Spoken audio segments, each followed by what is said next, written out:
Yo, so wonderful Earthlings. Thank you very much for clicking this video. You see, I can already tell you are a good vibes human. Respect to yourself, man. You see, across the whole world, there's a lot of things that humans have in common. You see, and there are some that can cross your mind already, maybe like blood, like nose being on the front. You see, among many other things, and in them including how life ends. You see, how life ends for humans is the same across all lands, English lands, China lands, Russia lands, even African lands. You see, but what distinguishes one man from another or one person from another is how they lived their life. It's why here we choose to spread love, peace, forgiveness, unity, and good vibes among humans across the whole world. So kindly react together with me this video till the end and leave some comments. Straight out of Africa with lots of good vibes. Good vibes. Let's dive in, man. Huh. You are not told this in school. Oh, what else were we not told? You see, there's a lot of things we have realized. 289-pound rock is called the Mystery Rock. Some think there's a footprint in it. This impression of latex was used to try to see if in fact it really is a footprint. You've got the heel and what looks like a big toe, but scientists will tell you the sandstone is 100 to 200 million years old, so it couldn't be. So we sprayed a little water on it, trying to get a better look and the impression, and we look at it from the front, a little bit from the side. I'm not 100% sure. Evolution says absolutely not. So is this a human footprint? We'll let you decide. But one of the things it said at the end of the story that I think people miss on a regular basis, it says that David took the head of Goliath and he took it to Jerusalem. That's just one of those things that you just sort of miss sometimes when you're reading. You can go look at it, it's there, I'm not making this up. He took the head of Goliath and he took it to Jerusalem. Now, Jerusalem at the time was a Jebusite fortress. It was not the city of David at the time. But it says that he took the head there. Now, what he would have done is he would have not been able to go inside the city. He would have been outside of the city. He'd have been outside of the city walls. And he would have done one of two things. He would have either put the head on a stick and the birds would have eaten it, or he would have buried the head. Now, what's important to that is this, is that David is burying, or he's putting the head of Goliath right outside of the city gates of Jerusalem. The reason that's important is because when we get to the New Testament, we're going to see that Jesus, when he is crucified, is taken outside of the city and he is taken to a place called the Skull, or a place called Golgotha. You might hear in Golgotha, Goliath of Gath, the skull. David knew that at that place that he put Goliath's head, every giant that you and me would ever face would be slain by our Savior. That is interesting, man. Good vibes. This girl just took her hair bow out of her hair and put it in the pony's hair. I'm waiting on the pony to stand up. Oh, there it is.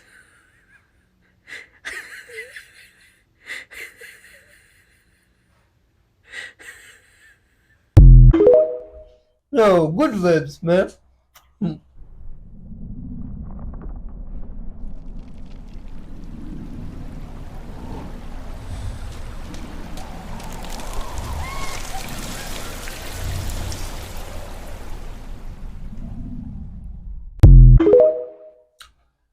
What were those people doing? What if I told you that everything around you right now is just a translation of the mind and everything is fake? You're not alive. You're dead. You're not awake. You're asleep. Would you believe me? Let me ask you a question. Do you know where you came from before you came to this life? God's energy? Yes or no? Do you know? No, I don't know for sure. Do you know where you're going after this life? Don't know for sure. When you came to this world, did you come here with some sort of investment? Did you bring something with you? Or did you come here empty-handed? Naked. All the money you made in this world and all the gains and all the people you met and all the women and all the kids, when you leave this world, do you take anything with you? No. So in this world, from my understanding and your understanding, no matter what you came here with, which is nothing, no matter what you gain in this world, does not go with you. You didn't come here with nothing. You're not leaving with nothing. So in this lifetime, you don't gain anything and you don't lose anything. Hmm. Oh. We have another giant doorway situation, this time coming out of Zion National Park in Utah. This witness was home when he decided to go outside and film the mountain, the fog coming off the mountains. But he captures something so much more, what looks some sort of triangular or pyramid shape on the mountain captured his attention. As he zooms in, you can see that it looks truly like a doorway. He thinks it's some sort of ledge, but could this be a doorway? And if it is, to what? And what being lives there? It makes you wonder, why are all these secrets being unhidden now? Something's definitely going on. Take a look at this footage. It's also worthy to note that he posted a couple days later of a follow-up video, and you couldn't see this doorway any longer. It was shrouded most likely by the fog itself, or it disappeared. Take a look and tell me what you think. Look at the clouds out in my backyard right now. Coming over the mountain. Wow.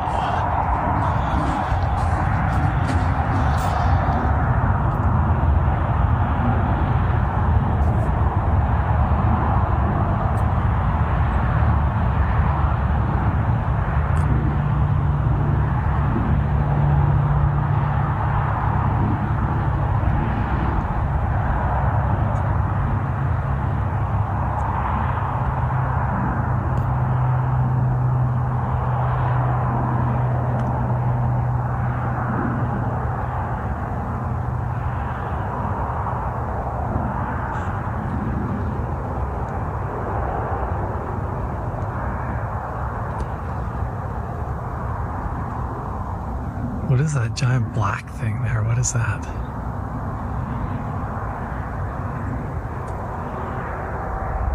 What is that? Look at that. What is that in the mountain right there? Why does it look like a big square?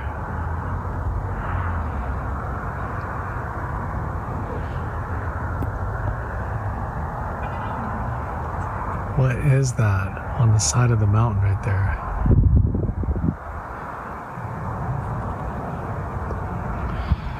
I've never seen that.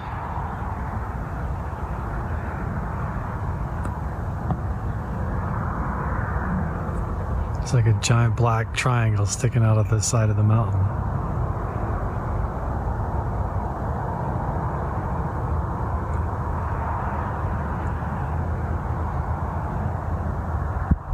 Huh. There's nothing else like that there. Let's see.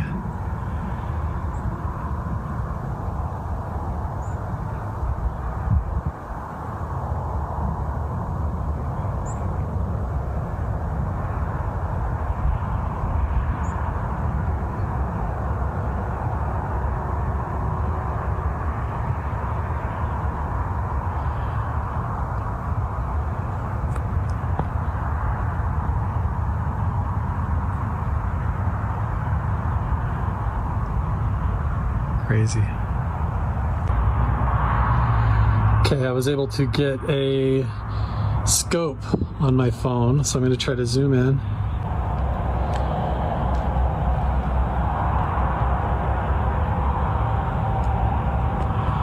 And fine tune it.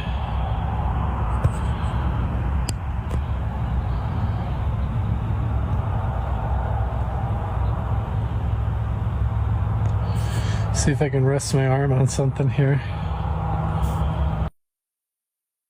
Oh my god. Huh. What people are that? What is this thing? What do you think is going on there? There, I was able to go into my house and get a scope and put it on my phone.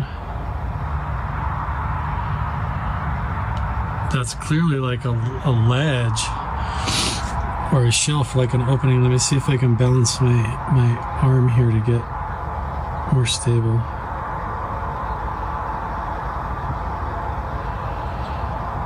Look at that big brown thing in the middle.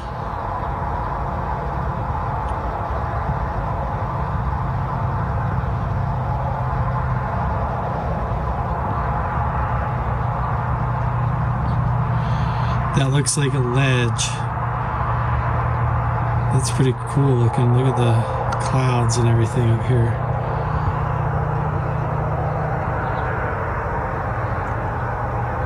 Interesting.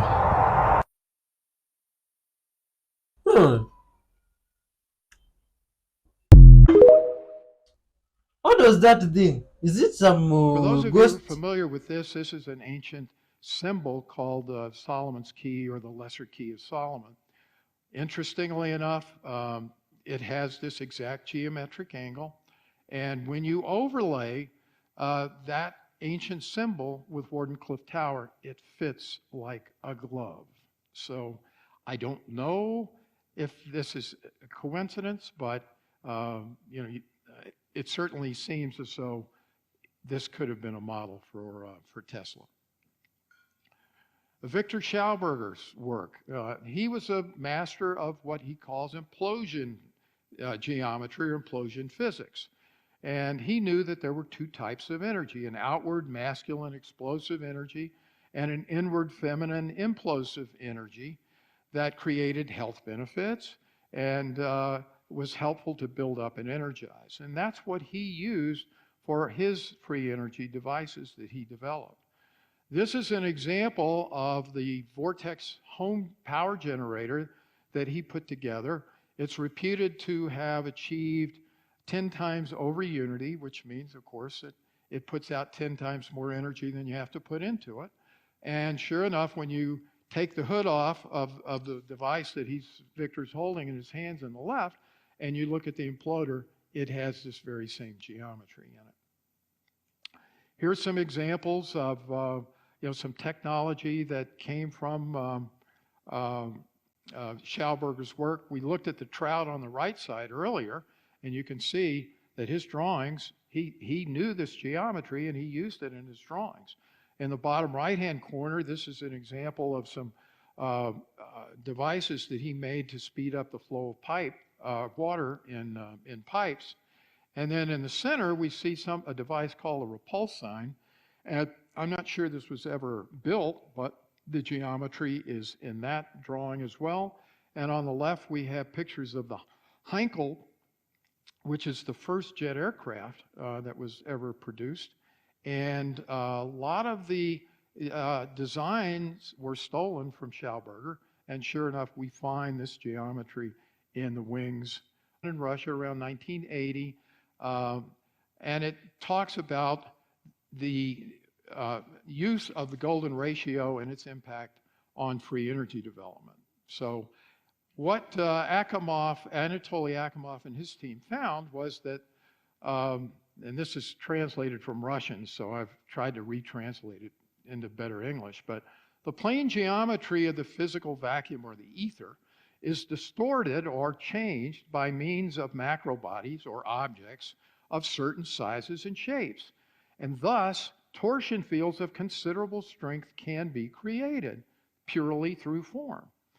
And if the bodies have geometric dimensions which fulfill the golden section or the golden ratio, then they can play the role of concentrators of the spinor field or act as free energy generators. So this research is important. I'll get to it in a minute, but because this information you can't get it in the United States either.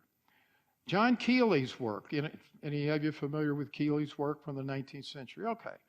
I don't know a lot about this, but I saw these diagrams. It looks like his water devices use this geometry, and he used this example of vortex mechanics. This is a diagram that comes from his drawings, and both of them use this geometry as well.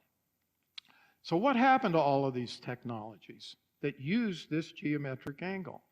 Well, the Russian pyramid research was never allowed to be published in the West. Victor Schauberger was forced under duress to license his technology to American business interests. He was brought over here essentially under false pretenses, and that technology has never publicly resurfaced. Nikola Tesla's research was seized by the US government upon his death. John Keely's work was likely sent to a group that he belonged to called the Theosophical Society for Safekeeping. And after his death, there were concerted efforts to discredit his work in the press. Oh, that's interesting. It's hey. Giant historical buildings and ancient lies, part 2. Let's go. The St. Mary's Orphan Asylum, located in Galveston, Texas, where they tell us that this one is haunted. Now, I've talked about hauntings before briefly. I'm not going to say that there aren't any hauntings, but when it comes to these old world buildings, I think it was a tactic to keep people away from them. Just say that they're haunted, and it scares everyone away from investigating. So we have yet again another orphan operation going on in the mid-1800s. And I'm just going to let you know that this is going on and on and on. There were so many orphan operations going on in the mid-1800s because this was how they were repopulating these cities. So where were all these kids' parents? Is this where a lot of our families originated from? Is this why the family trees in the USA almost all end around the same time period? We are told hundreds of fire stories through the first 52 episodes. We know that that is the key, and the nod, that it's a building that was constructed by the previous civilization. The St. Mary's Orphan Asylum. For anyone wondering where the parents of these orphans were, you might want to check the other asylum, the insane asylum, because they were not going along with the reset. Here's a graph showing that the insane asylums are disappearing over time, and I wonder why. Good thing they cared so much about us in 1955 and 1965, because surely that was the fix. Oh, it wasn't? And then a fire had devastated the St. Mary's Orphan Asylum in 1875. If anyone is still on the fence, there is room over here to get off the fence. And honestly, who would want to sit on top of a fence anyway? So we have Ohio, Baltimore, Texas. We have all these towns and cities being repopulated. Brand new people, brand new social structures, brand new mindsets, and resetting what people are taught. This all happened around 150 years ago. So this is all very new. This isn't thousands of years ago. Then we have another very interesting aspect of this in Germany. During this same exact time period, and remember, we also have good old Joseph from earlier, also from Germany. So here we are given the Kinder Bewahrenstalt. And if I pronounce that wrong, I hope you all understand. This is where we are given kindergarten, another tactic to teach children the brand new social structures. What better way to trick people? Take them out of their family's home and tell them what to think, and then test them on it. Failing the test will then lower your self-esteem, putting a social pressure on children to agree with this new way of thought, or they will be called dumb and get an F. This is an operation. It's all connected, and it's designed to enslave the world's population. Year after year, we are all taught a false narrative. We've all been brainwashed into thinking that you are either smart or dumb, based on a curriculum that holds zero value in the real world. Now, who knows if this Frederick Froebel was even a real character, but they do admit that kindergarten starts in Germany, around the exact same time period that we're talking about, the mid-1800s. So I wanted to tie it all in with the rest of the world. This is a worldwide operation. This is not just the USA. We have a lot of things in the USA being controlled through Germany during this time period, especially the education aspect of it. And I want to point out that yes, we have borders and division now. We have so many countries in the world, and everyone is separated. And you're unable to travel to other lands unless you have a piece of paper that is registered and checked at the checkpoints. But who's to say that there even was a border in the previous civilization? Were there so-called elected leaders controlling everyone, deciding what we can and cannot do? Could they have had a truly free life, where they were able to travel wherever they want, freely, and not feel like they're invading someone else's territory? I would say, in my opinion, this was the world that was here before the reset. And something happened where this past civilization was wiped out, and their technology was stolen by a group, and some of it is now being sold back to us. Strategically, the good stuff is kept to control the masses and used for their benefit. Before we get into the final part that's going to expose a lot, I want to thank all the badge members and the Patreons and subscribers. You are all helping this channel out a lot and keeping it going. We have a lot more to share. I look forward to every Saturday, hearing all of your thoughts in the comments below. Here we have the St. Joseph's Orphanage, located in Vermont. And if you want to know where they get these horror movies, where they show a nun doing crazy things, there's a dark truth to it. These movies don't come out of nowhere. They come from the last 150 years. Here in Vermont, in the mid-1800s again, thousands of children came through its doors. If you want to demoralize, control, and manipulate a new population, make them completely forget their past and never question what they're told, you would make them suffer. You would take them from their families, and you would ruin their mind at a young age. This is exactly what happened in the wars, where all men between ages 21 to 45 were required to fight in World War I, which was in 1914 to 1919. 2.8 million men drafted, 2 million volunteered, where you get the term shell-shocked or mentally confused. You can look at the shell-shock videos on X. I'm not going to show that here. But talk about destroying minds and making sure that the population is unable to focus on finding the truth. So we have millions of people in wars. We have more than 5 million American children passing through the orphanage system in the 1900s alone, hitting its peak in the early 1900s. So it began in the mid-1800s and really ramped up to populate these cities. The American orphanage system included more than 1,600 institutions, partly supported by public funding, but usually run by religious orders, exactly like we talked about in the beginning of this episode. So I think we have now a very solid understanding how the USA was repopulated, how this operation took place, and exactly when it took place. I think that we now have factual evidence as to when this reset really happened. Please leave your comments on that. Look at this. Oh my god. Oh, what's this? This looks like, what? This is a very deep swimming pool. Oh, good people of that. What type of swimming pool is this? Is this normal? Oh my god. Hey, is it even fun to go down like that without These animals are wonderful. Sit. Sit.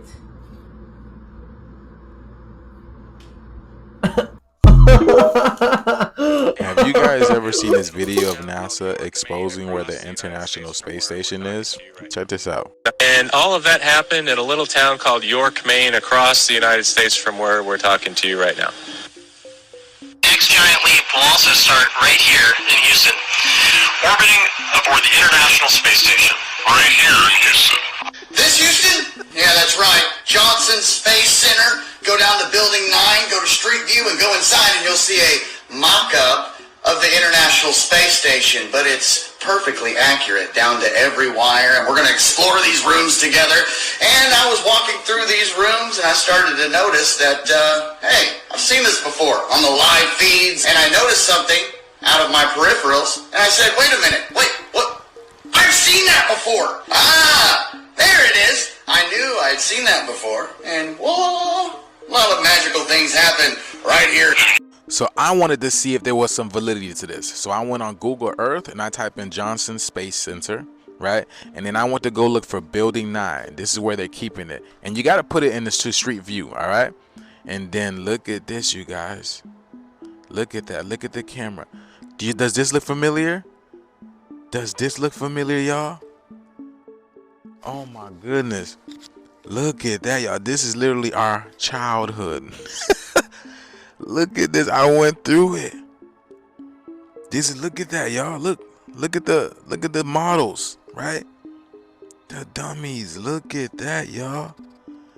That's crazy, y'all. So how do you explain this, you guys? Has all our lives been a lie? How do you explain this? Look at this, you guys. Y'all, this is crazy. This literally blows my mind. Even though I know this literally all a lie, but hey.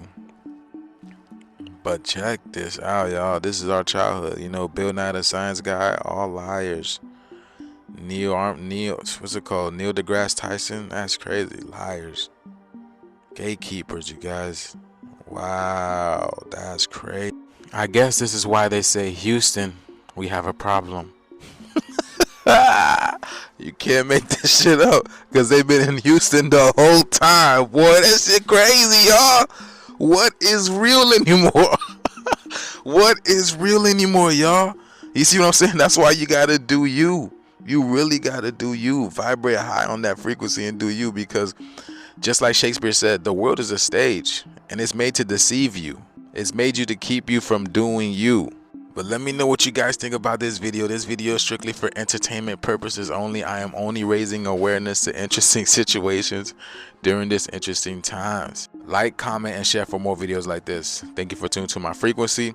You already know what to do, y'all. Keep up with me on my other accounts, especially on my YouTube, where I go deeper on the esoteric level of these topics at hand. Let's get this shift. Peace in. Oh man, that is beyond unbelievable. Please leave your comments. Now something is not right about this eclipse. This is the path that it will take, and it will cross over with the eclipse that we had in 2017, making an X on the country. Now right there in the crosshairs, right there is a town called Maconda, Illinois. Let's talk about it. So this is a better look at the direct path of totality that the solar eclipse will take. Right there by Carbondale, where the X meets, is Maconda. Just as a fun fact for Shiggles, this has never happened in the United States. We have never had two solar eclipse paths cross over on one town. So this is a pretty big fucking deal.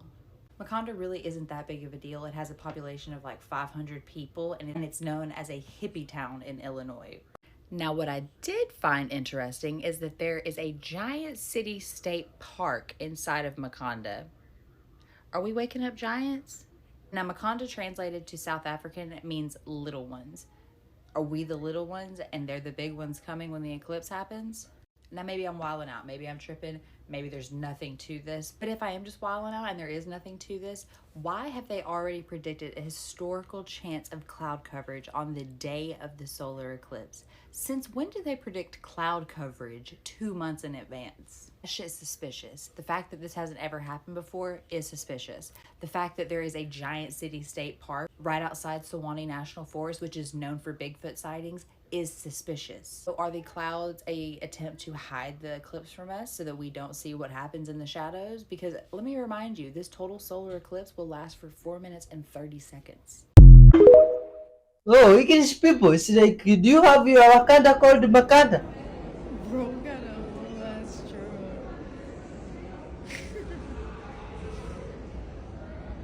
Yo. Oh my god, run!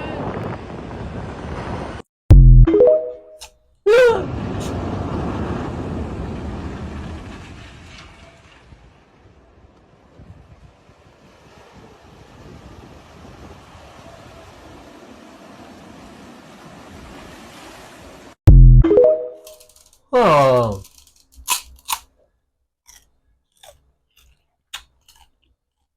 Hiya. Good people of us. Those two met and it was just good vibes. The animals most eaten by humans each year. Crocodiles, oh my god. Buffalo, oh, good people of Earth. Why eat even sea urchins? You see, these are good vibes animals. Even camels and the way they carry people from this side of the world. 5 million horses. Good people of Earth from different places of the world. You mean some people eat horse? Horse? How? You see, that is unheard of even in the times of the Bible. I've never heard of a story where people sat down and ate a horse. You see, look at this. Some people even eat shark. Oh my god. From the little knowledge I have from this side of the world, it should be the other way around, the shark eating people. But I'm surprised it's the other way around. Now, good people of Earth, what is going on now? You see, it's like there is some problem somewhere. All these millions of animals, 102 billions. We are now reaching even the level of billions octopuses. You mean people have already eaten 2 billion octopus in 1 year and I've never seen one? Oh my god, this is crazy. Good people of Earth. Shrimp. Oh, this is surprising. Even frogs. Please, good people of Earth, if you are watching and where you come from, you eat frogs, please leave some comment. That is very scary and surprising. I've even seen some people there, they eat kangaroos. Good people of Earth. Why do that? Please, Spread love among those animals. You see, care for them, be good and loving to them. Yo, and the universe will reward you in incredible ways. Thanks for watching up to this far. Leave some comments there on all those videos that has passed. Hit the like button there, the super thanks, grab some merchandise, you see, and just feel good. Good vibes to you, man. And please, let's find out a way of not eating animals. You see, we can eat other stuff there, even maybe try and see if grass is edible to humans. Maybe we can try new stuff. What do you think? Goodbye, man. Much love to everybody. Peace and right.